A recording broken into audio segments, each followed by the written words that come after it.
بسم الله الرحمن الرحيم. ألف لام را، تلك آيات الكتاب المبين. إنا أنزلناه قرآنا عربيا لعلكم تعقلون. نحن نقص عليك أحسن القصص بما أوحينا إليك هذا القرآن وإن كنت من قبله لمن الغافلين. إذ قال يوسف لأبيه يا أبت إني رأيت 11 كوكبا والشمس والقمر رأيتهم لي ساجدين.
إنه العام 1160 قبل الميلاد.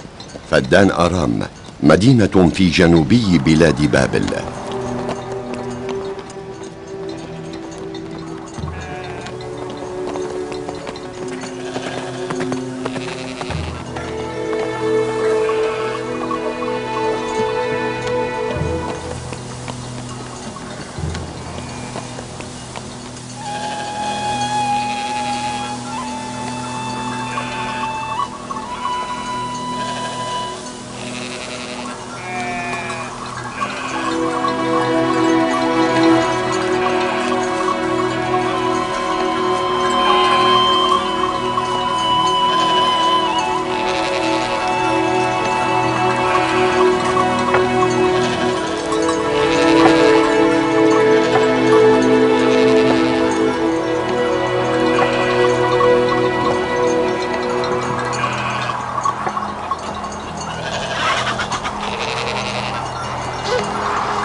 يا عشتار الكبيرة، أيتها الآلهة الأم، أيتها الحنون والنقية، يا آلهة الخصب والولادة، أدخل السرور إلى قلب هذه الأم القلقة واشفي ولدها.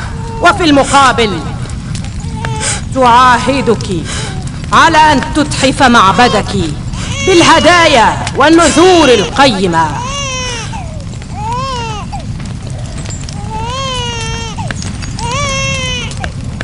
سألت عشتار الكبيرة أن تحفظ ولدك كي لا يموت، وهي استجابت لدعائي. عليك أن تفي بنذورك لها. اذهبنا أنشئنا أولادكن بحيث يكونون من مريدي عشتار وأتباعها. أنا ممتنة لك ولعشتار الحنونة، فلتحي عشتار الكبيرة. أشكرك غاية الشكر. كان ولدي مشرفا على الموت، لكنك أعدته إلى الحياة. عشتار الكبيرة، أسألك أن تحفظي أسأل عشتار حياتها.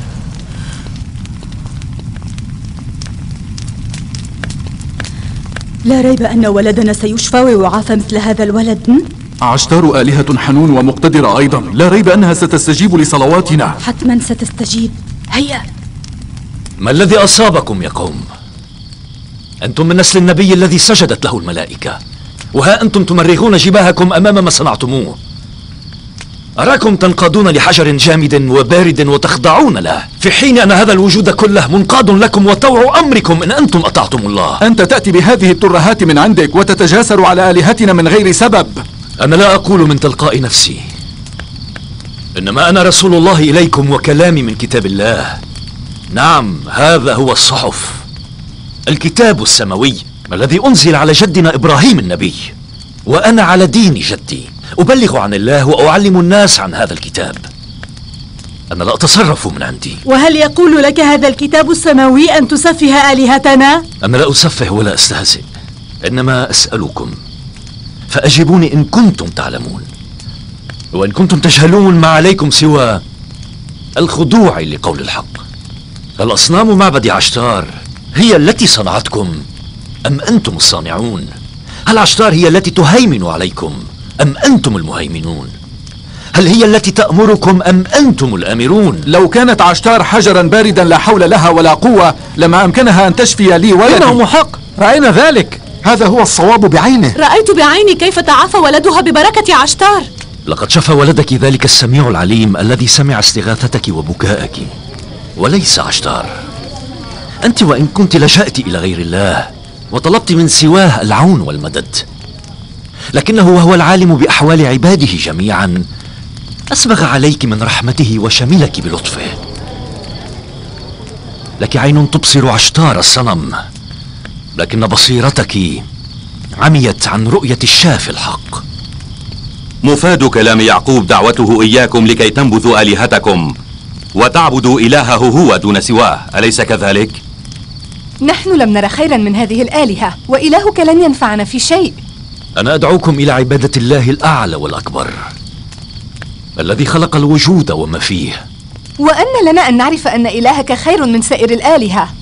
وما أدرانا أنك وإلهك كآلهة معبد عشتار لا هم لهم سوى جمع الذهب والفضة. أنتم جميعا تعرفون أني أرعى أغنام لبان ولا أملك لنفسي شيئا. هل تراني سألتكم أجرا أو مالا؟ أو هل رأيتموني أشتغل بغير رعاية الأغنام؟ وماذا إن طلبتنا بعد الآن؟ أنت رجل بلا سلطان، وإلا فأنت والكهنة على حد سواء. كلكم متشابهون، فمتى ثنيت لكم وسادة الحكم أشبعتم بطونكم ورحتم تكنزون الدرهم والدينار. لا تثريب عليك، لقد فقدت ولدك الوحيد من غير أن تجد من يعينك في علاجه من مرضه. لا إيستر الساحرة ولا عشتار إلهة المعبد لا تلام إن أنت أعرضت عن الآلهة جمعاء.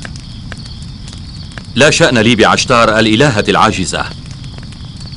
وجه كلامي إلى إلهك الذي لا يرى. عانينا ما فيه الكفاية من آلهة الحجر الجامدة، ولا طاقة لنا بالإقبال على إله جديد. لقد جاء حراس المعبد. اهرب، هيا اهرب.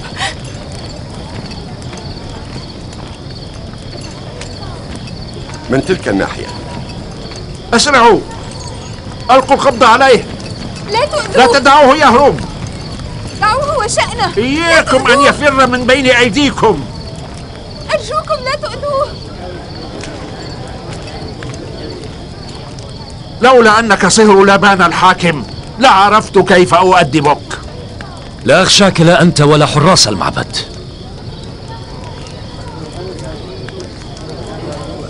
اذهبوا من هنا، كفاكم استماعا إلى أراجيف يعقوب وترهاته. تفرقوا. ألا ترون أن أراجيف يعقوب جلبت القحط واليباس إلى مدينتنا فدان؟ إنه محق. هيا تفرقوا. فلنذهب قبل أن يحل علينا غضب الآلهة عشتار. هيا بنا. تفرقوا.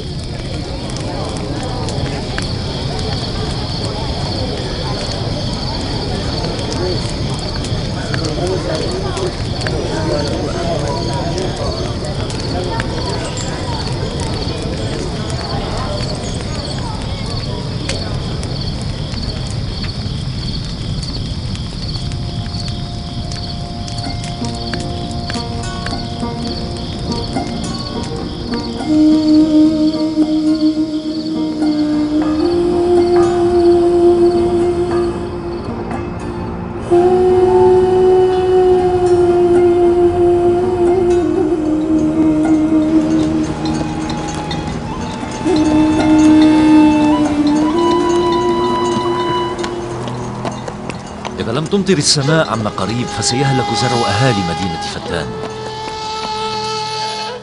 أسأل الله تعالى أن ينزل غيث مطره على هذه المدينة عاجلا. ما الذي يجري هناك أبي؟ هذه عادة قديمة لدى أهالي فدان، يحرقون أعداء آلهتهم عشتار، يرمونهم في النار بالمنجنيق.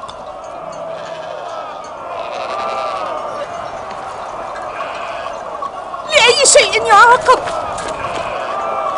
اصفح عنه أيها الكاهن، أرجوك اصفح عنه، أرجوك أن ترحمنا.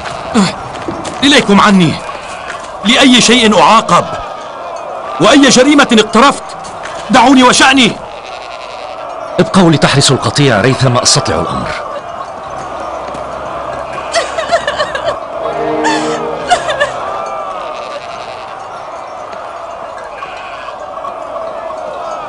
إليكم عني، أرجوكم أن ترحمونا. أنا لم أرتكب أي ذنب، اتركوني الآن.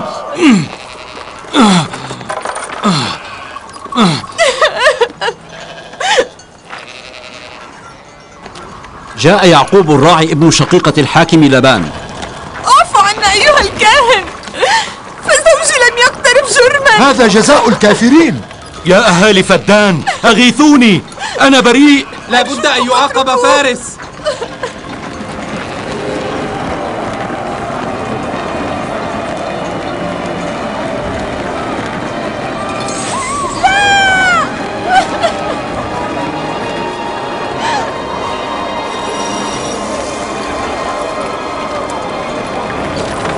أنا بريء لا ذنب لي، ارحموني يا أهالي مدينة فدان، لم أرتكب ذنبا يا أهالي فدان.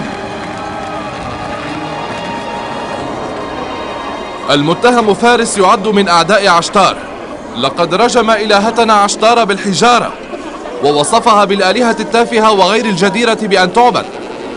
لذلك وجريا على تقليد أسلافنا في فدان لا بد من أن يرمى في النار بالمنجنيق أولئك المتطاولون على إلهتنا الكبيرة عشتار. إليكم عني، لأي شيء أعاقب؟ لم أفعل سوى المطالبة بحقي. يا أهالي فدان، يا سكان هذه المدينة، ارحموني. يا لك من مسكين.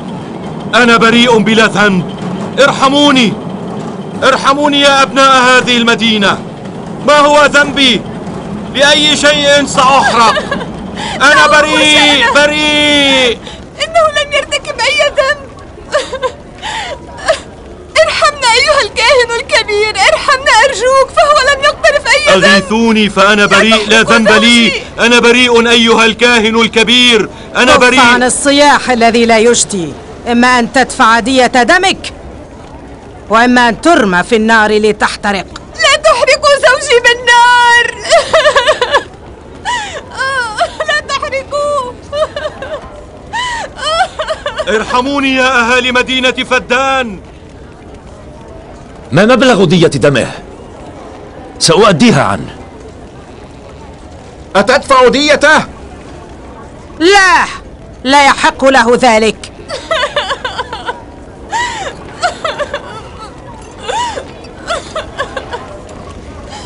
فهو نفسه من أعداء عشتار. أنت من أعداء الآلهة وعليك دفع دية دمك. إذن لم لا تلقون القبض عليه؟ نحن معشر ورثنا هذا الصنف من العقاب أبا عن جد. فجدي إبراهيم النبي ألقي في النار ذات مرة بأمر من النمرود. لولا قرابتك من الحاكم لكنت مسجونا منذ أمد، فأنت صهر لابان وابن شقيقته. هل تقصد أن المقربين من البلاط بمقدورهم أن يفلتوا من العقاب إن هم أهانوا آلهتكم؟ اقبضوا عليه وألقوه في النار كما ألقي جده من قبل.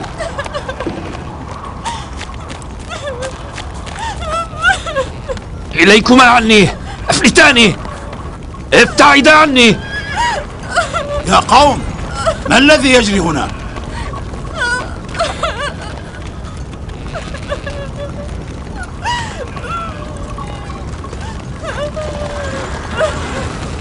دعوه وشأنه وأطلقوا سراح المحكوم. فارس يجب أن يعاقب. حينما يقول يعقوب إنه سيؤدي دية دمه، لا يحق لك أن تحرقيه.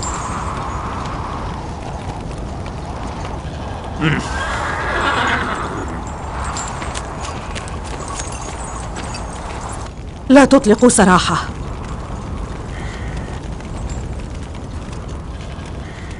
يعقوب، عليك أن تدفع 500 دينار لقاء دية فارس. لا بأس في ذلك، سأؤدي هذا المال.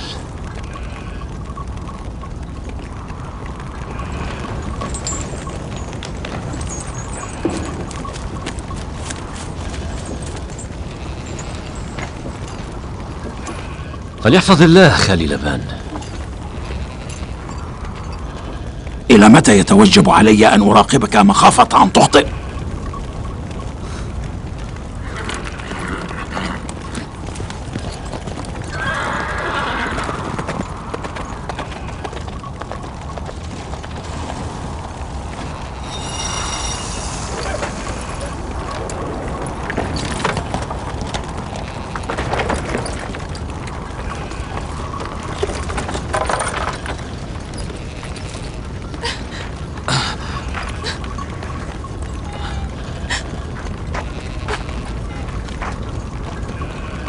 الشكر لك يا سيدي، شكرا جزيلا لك. ماذا تفعل؟ أنا أشكرك. سأجتهد في العمل عندك وسأكون خادما لك حتى أعوض عليك دية دم التي تكفلت بتأديتها. لقد أنقذت آل فارس، لقد أنقذتنا من الموت.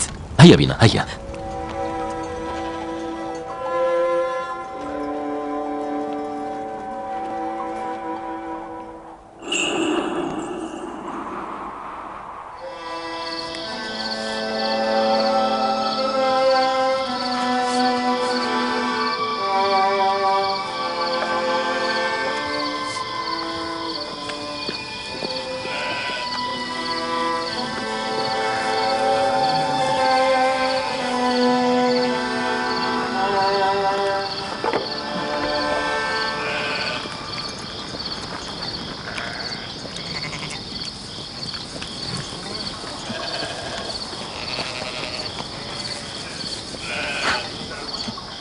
إنه رجل طيب، هذا المسكين لا يكف عن العمل. تمر السنون وعشتار تلتهم الضحية والضحية من أهالي بابل وفدان. لولا أن أباك لبان وصل لنجلتنا لكانوا أحرقوا كلينا. لابد لفارس بعد أن أنقذته من الموت أن يكف عن عبادة عشتار ليصبح مؤمنا بالله. تحول إلى التوحيد. التوحيد. أصبح مؤمنا في تلك اللحظة التي أنقذ فيها من الموت.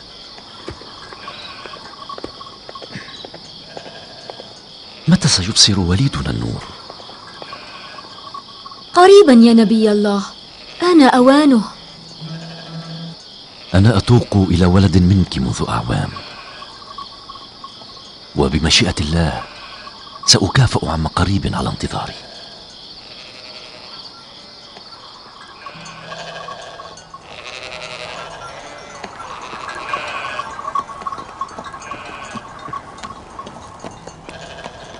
التحية لإسردم ومن معه. التحية ليعقوب الراعي. أنا أشكرك. أرى أنكم تحملون الهدايا إلى معبد عشتار. علينا أن نرضي الآلهة، وإلا فلن نرى مطرا في عامنا هذا. ألا تظن أنك وعائلتك أحوج إلى هذا التمر من الآلهة؟ ثمة من يهين الآلهة فيثير غضبها، ونحن المساكين ندفع ثمن خطايا الآخرين. وهل تظن حقا أن المطر سينزل عند مشيئة الأوثان الصخرية الجامدة في معبد عشتار؟ إن أراجيفك أثارت غضب الآلهة، فأبعدت الغيوم الماطرة عن مدينتنا وديارنا. كف عن توهين الآلهة يا يعقوب.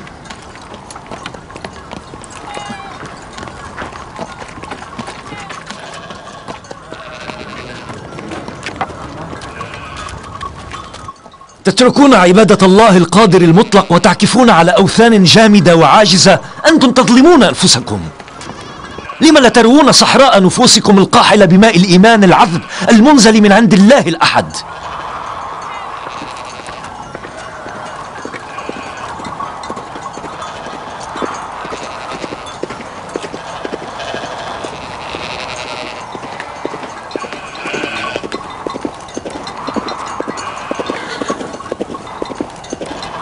يا عشتار الكبيرة، يا آلهة الخصب، سأطهر معبدك بإهراق دماء أعدائك.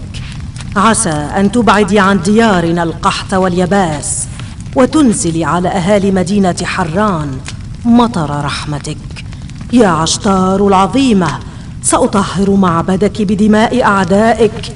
عسى أن تصرفي عن ديارنا القحط وتنزلي علينا ماء المطر بلطفك وحنانك. سيدي، سأطهر معبدك بإهراق دماء أعدائك. ها هو يقف أمام عسى أن المعبد تبعدي عن ديارنا ويتطاول على القحط الآلهة واليباس، وتنزلي كان على يحدث أهالي إسردم مدينة وزوجه حران وابنه، مطر لكني لم رحمتك. أسمعهم جيدا. يا عشتار العظيمة، سأطهر معبدك. يعقوب لن يكف اصرفي عنا القحط وأنزلي علينا ماء المطر. عسى أن تصرفي القحط عن ديارنا يا عشتار الكبيرة.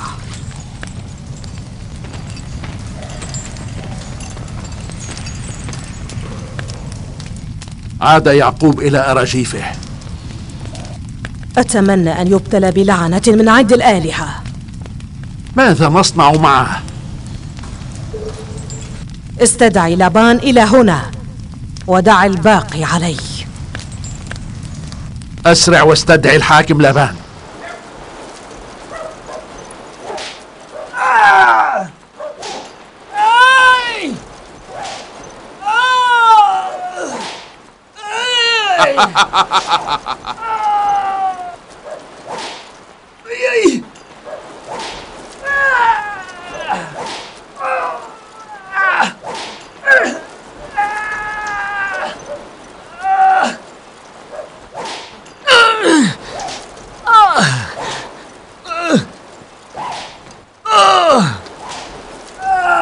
سيدي، كبير كهنة معبد عشتار يدعوك لتنضم إليه في المعبد حالا. وهل الأمر مستعجل؟ نعم أيها الحاكم. كفوا أيديكم عنه.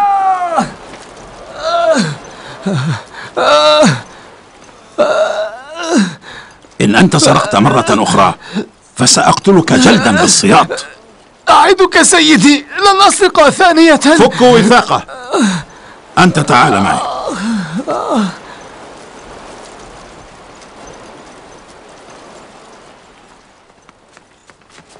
يبدو لي أن للأمر صلة بيعقوب الراعي. يعقوب يتحمل وزر أفعاله بنفسه، لا شأن لي بذلك. لكنه يقول أشياء بحق الآلهة. التصدي ليعقوب مهمة الكهنة، فليردوا عليه كلامه، وإن هم عجزوا عن ذلك فلا يحق لهم أن يزعجوني.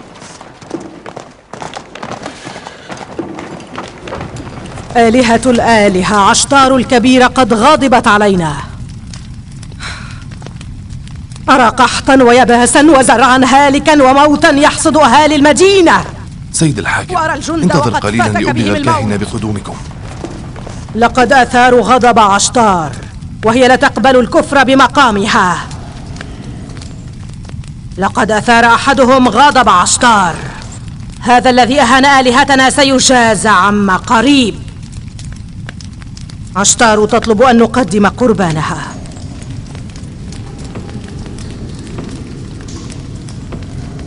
لابان، لما لا تحول بين ابن أختك وبين أراجيفه؟ أنتم المولجون بحفظ دين الرعية، أنا لست كاهنا، فليتحمل يعقوب وزر أفعاله. لكنه ابن أختك وزوج ابنتيك. مهمتي هي الحفاظ على الأمن والاستقرار، ولست معنيا بما يفعله ابن شقيقتي. عليك أن تمنعه عن الكلام، اضطربت أحوال فدان بسببه، وعليك أن تعيد الهدوء إليها. أما قريب يلف مدينتنا القحط واليباس، ويعقوب هذا هو سبب المصائب. وكيف يعقل أن يكون يعقوب سببا لوفور النعمة وكثرة الأغنام في قطيعي، ليصبح الآن علة القحط والبؤس في فدان؟ من حيث أنه يجاهر بكفره بآلهتنا. كفره بآلهة بابل ليس بجديد. لماذا في حينها؟ ذلك الحين كان يكتم معتقده، لكنه أصبح يجاهر به. إنه يسب عشتار جهارا نهارا وعلى رؤوس الأشهاد. يجب أن نجبره على التزام الصمت. يجب؟ نعم يجب. لعلك نسيت لماذا نصبتك حكومة بابل حاكما على فدان. بما أنك تعرف من الذي نصبني حاكما على المدينة، فحري بك أن تعرف أني أتلقى الأوامر من حكومة بابل، لا منك أنت ولا من معبد عشتار. إذن فأنت لا تمانع أن نطلع الكاهن الأعظم في معبد عشتار ببابل على ما جرى ويجري.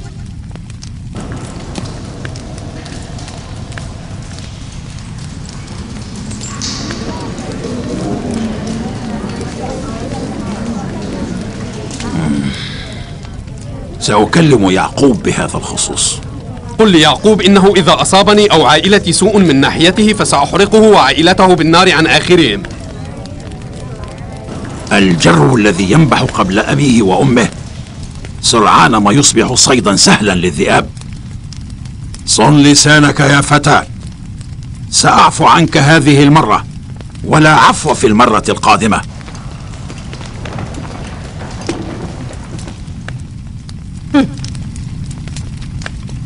إذا تسبب اليباس بهلاك زرعي فلن أبقي يعقوب وعائلته على قيد الحياة. وأنا فقدت الأمل بزرع عامنا هذا.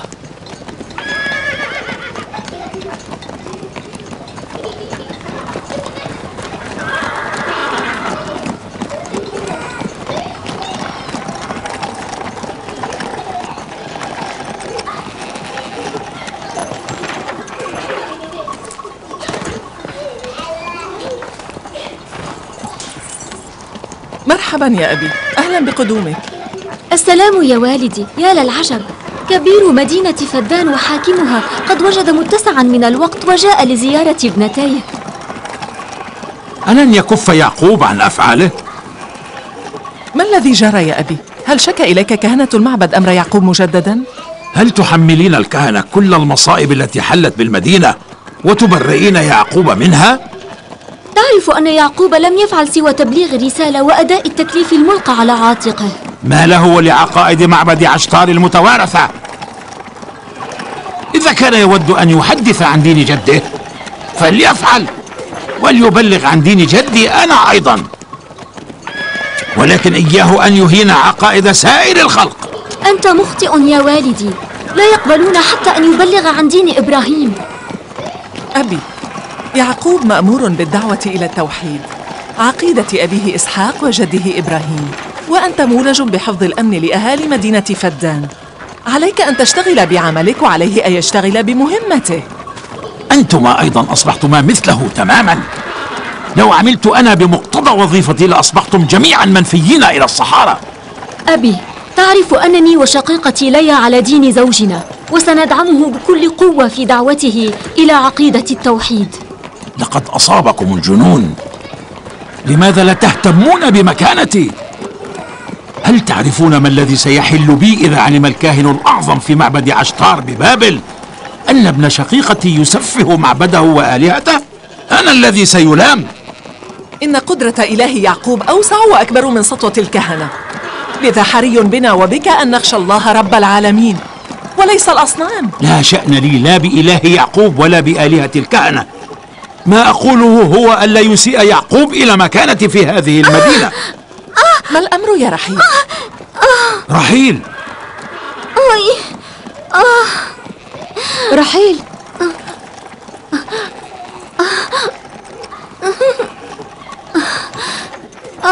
رحيل، ما بك يا ابنتي؟ ما هذا الشحوب؟ هذا أوان الولادة. بلها أحضري الولادة فورا. حاضر. ساعداني. فارس. نعم يا مولاي. اذهب إلى سهل جدون حيث يعقوب وقل له أن يحضر إلى هنا من فوره. أسرع. خذ فرسي ولا تماطل.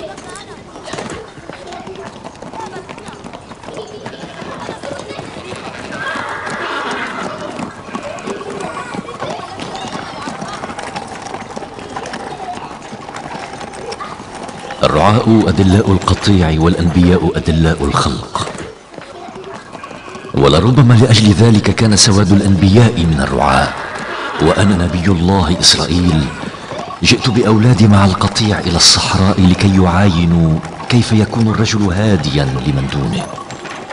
فما بالكم يا بني إسرائيل تتفاضلون فيما بينكم بالبطش والسطوة؟ اللهم اشهد أني لم أؤدبهم على ذلك أبدا.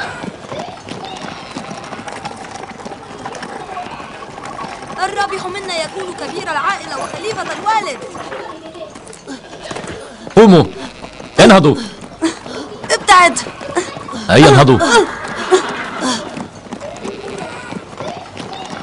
خليفتي أنا وكبير عائلتي هو أقربكم من الله وأحبكم إليه، وليس أقواكم أو أشدكم. إبراهيم وإسحاق كانا خير خلق الله، لا أشدهم بطشا.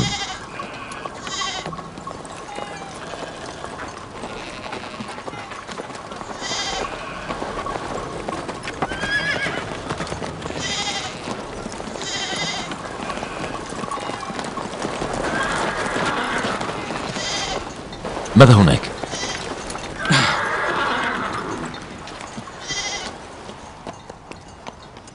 اجمعوا القطيع.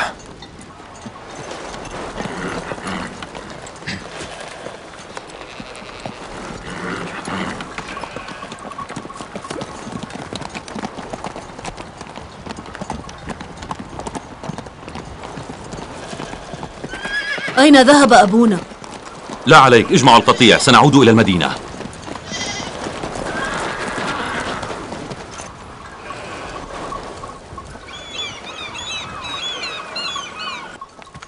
بلها؟ نعم. هل رحيل ضرتك؟ أجل. وهل أنتما متحبتان أم متخاصمتان؟ كنا متحبتين حتى يومنا هذا. يعقوب ورحيل كلاهما كان طيبا معي، لكنهما لن يعيران أي اهتمام بعد اليوم، فقد صار لهما ولد. لا تتفوهي بهذا الكلام. يعقوب ورحيل أناس طيبون للغاية. يعقوب يفرط في حبه لرحيل، ولا ريب أنه سيفضلها على سائر أزواجه بعد أن أنجبت له ولدا. وكم زوجا لديه؟ 4. كلهن زوجاته؟ لكنني وليا وزلفة أصبحنا في مطاو النسيان. أسرعي، فإذا تأخرنا ألقوا بالملامة كلها عليه. لا أوافقك الرأي، فيعقوب رجل عادل وحنون. لو أنك استبدلت الحسد الذي في صدرك بقليل من المحبة فسترين كم أنه يحبك ويودك.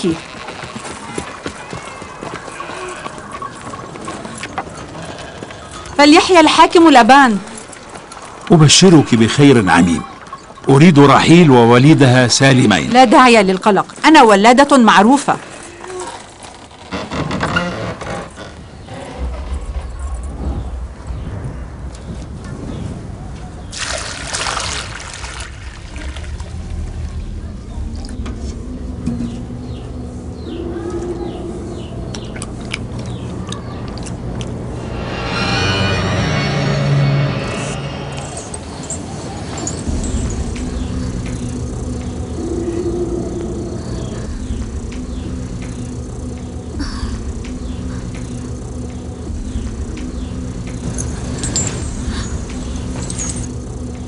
لا تقلقي يا رحيل، إن الله رؤوف رحيم.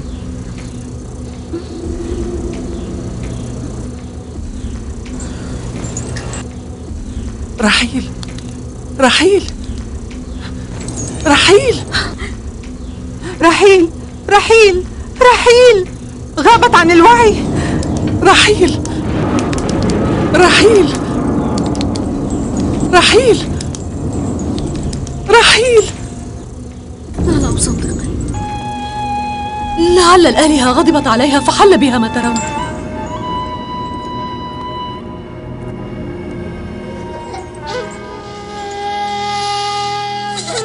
اهدأ بني، تعال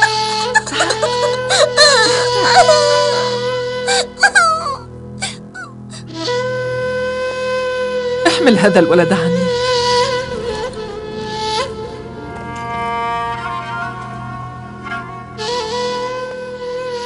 صلوا لشفاء خالتكم رحيل، فدعاؤكم أسرع ما يستجاب.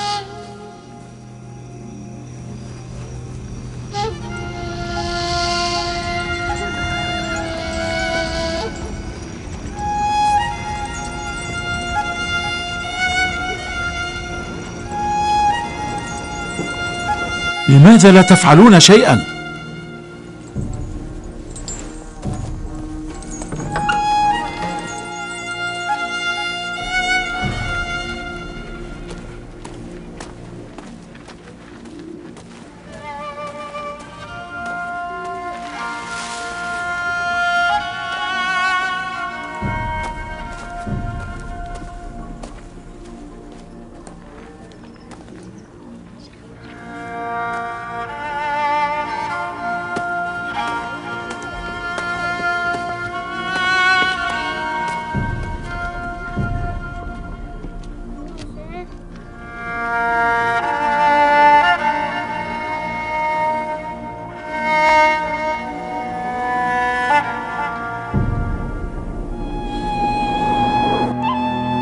لقد أغضب أحدهم الآلهة عشتار. إني أرى نارا ودماء، أرى شبح الموت الأسود يحوم في كل مكان. نار الأراجيف ستلتهم بادئ ذي بدء الكافر، ذاك الذي تطاول على الآلهة سرعان ما سيلقى عقابه المحتوم. لعل الآلهة غضبت عليها لكفرها فعذبتها. أرأيت؟ كانت إيستر تلعنهم في المعبد. بلى، قالت إن نار الأراجيف ستلتهم الكافر، يعني أن الذي يتجاسر على الآلهة سيعاقب ويلقى جزاءه.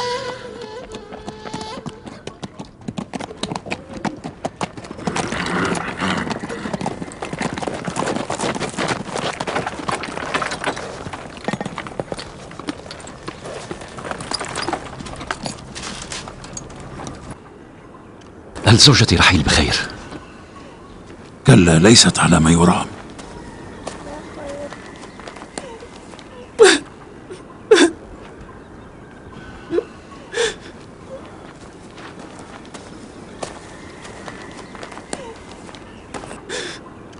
افعلوا شيئا، فحال رحيل يسوء أكثر. اهدأوا، إن الله معنا ولن يصيبنا إلا ما كتب الله لنا. الناس تهمس وتلمز وتقول إن رحيل ابتليت بلعنة عشتار وسحر إستر. لا بأس، سوف نرى الآن يا ليا أيهما أقوى، إله رحيل وابنها أم إلهة إستر.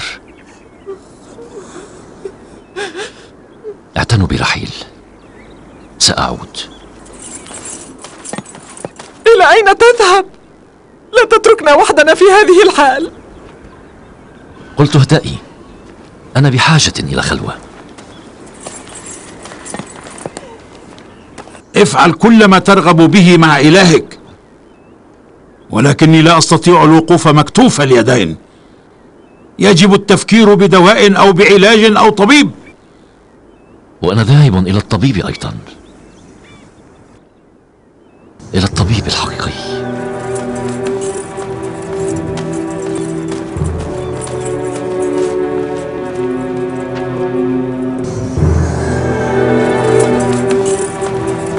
أصبح بلاء على أهل فدان، كذلك أصبح على عائلتي.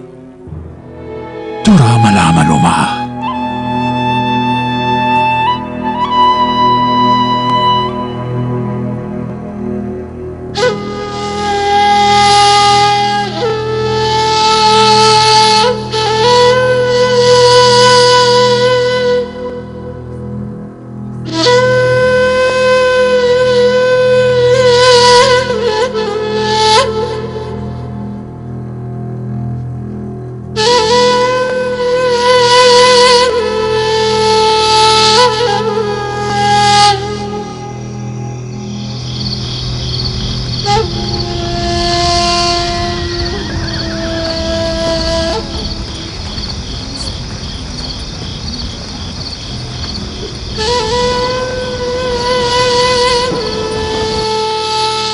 لما لا يرسلون في طلب إستر؟ فهي قابلة معتبرة. أنت محقة. أيها القائد لبان، أرسل في طلب إستر. إذا جاءت فهي قابلة مقتدرة.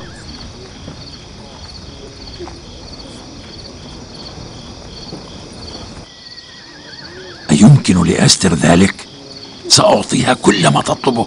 قل لإستر إن استطاعت إنقاذ ابنتي أعدها بأن أخرج يعقوب من فدان وأخلص معبد عشتار من شره. هيا.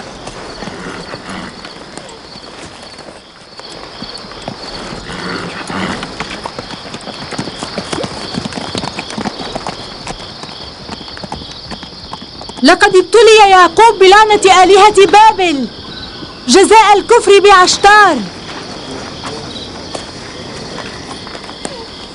اصمتي يا امرأة! احذرنا!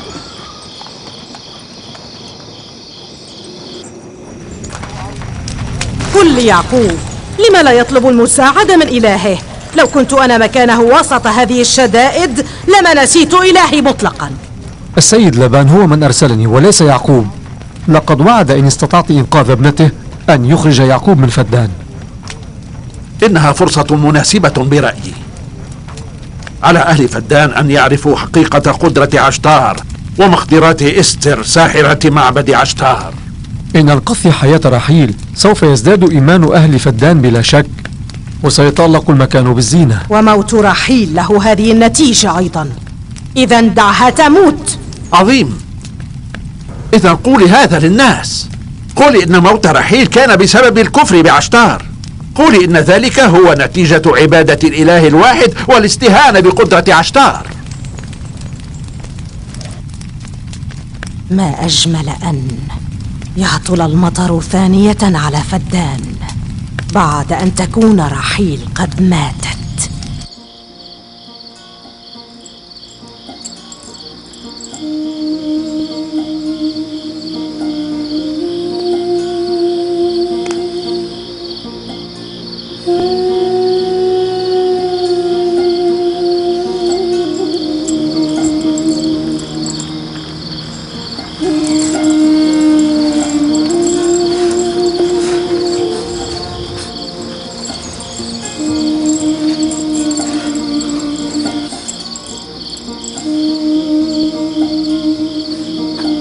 إذا لم تستعد وعيها فسوف يموت الاثنان. الدخان سيقتلها ولن ينفعها.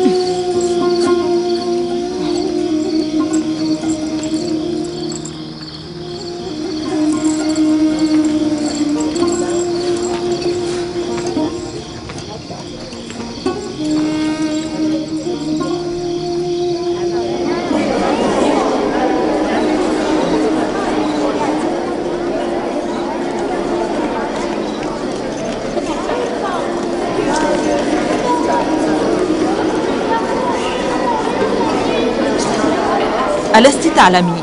لا، أريد معرفة نتيجة الأمر. هل إله يعقوب سينتصر أم إله المعبد؟ هذا واضح. النصر سيكون حليف عشتار.